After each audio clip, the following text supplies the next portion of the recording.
திவினேஷ்க்கு இனியா காரை பரிசா குடுத்திருக்காங்க அப்படிங்கிற தகவல் தான் சமீபத்தில வெளியாகி எல்லோருக்குமே மிகப்பெரிய ஒரு ஷாக்கிங்கை ஏற்படுத்தியிருக்கு. என்ன நடந்திருக்கு அப்படிங்கிறது தான் இந்த ஒரு வீடியோல நம்ம பார்க்க போறோம்.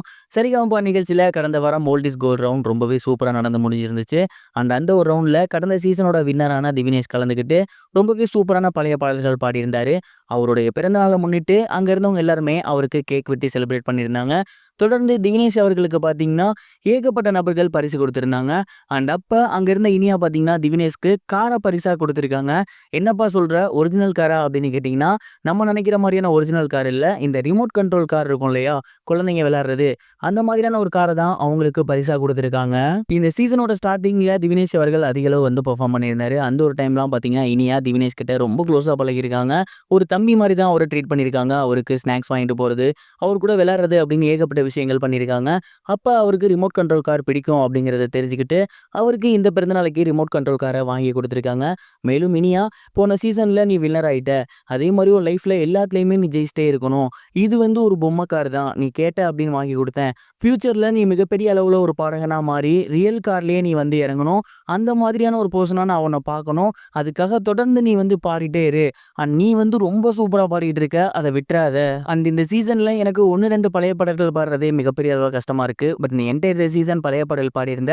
அதே மாதிரி இருந்துடாத. தொடர்ந்து புது பாடல்களும் நெறைய பாடு. அதே மாரி இன்னும் மிகப்பெரிய அளவுல நீ வெற்றிகள பார்க்கணும்." அப்படின்னு அவருக்கு தன்னோட வாழ்த்துக்கள சொல்லியிருக்காங்க. இனியா அவர்கள் திவினேஷ்க்கு தன்னோட வாழ்த்துக்களையும், தன்னோட கிஃப்ட்டையும் கொடுத்திருந்தது இப்போ சோசியல் மீடியால பயங்கர வைரலா போய்க்கிட்டு இருக்கு.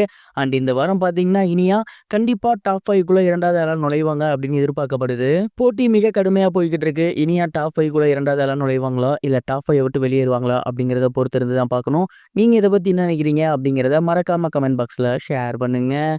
இது ஒரு புறம் இருக்க, சூப்பர் ஸ்டார் ரஜினிகாந்த் அவர்களோட அடுத்த படத்த சுந்தர் சி அவர்கள் தான் எடுக்க போறாரு அப்படிங்கிற தகவல் வெளியாகி சோசியல் மீடியால மிகப்பெரிய வைரலா போய்க்கிட்டு இருக்கு.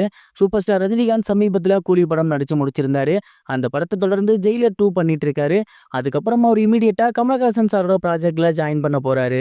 கமலஹாசன் அவர்களோட ப்ராஜெக்ட் அப்படிங்கிறது இப்போதைக்கு கொஞ்சம் டிலே ஆக போகுது. ஏன்னா அதற்கான போஸ்ட் புரொடக்ஷன் ஒர்க்ஸ்லாம் போய்க்கிட்டு இருக்கு. இந்த மாதிரியான டைம்ல தான் பார்த்தீங்கன்னா, சூப்பர் ஸ்டார் ரஜினிகாந்த் அவர்கள் சுந்தர் சி கூட இமிடியேட் கொலாபரேஷன் ஒண்ணு பண்ணி ஷார்ட் பீரியட்ல ஒரு படம் பண்ணலாம் அப்படிங்கிற ஐடியால இருக்காராமா.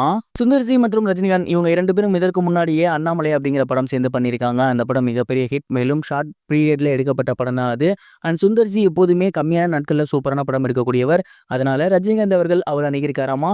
மேலும் ரொம்ப காலமா வந்து ரீசென்ட்டா ரொம்ப வந்து ஒரு டெரரான ஃபேஸ்லயோ ஒரு அடி, உதை, வெட்டுக்குத்து இப்படியே இருக்கு. ஃபன்னான ஒரு கதாபாத்திரம் பண்ணணும் அப்படின்னு ரஜினிகாந்த் சொல்லியிருக்காராமா.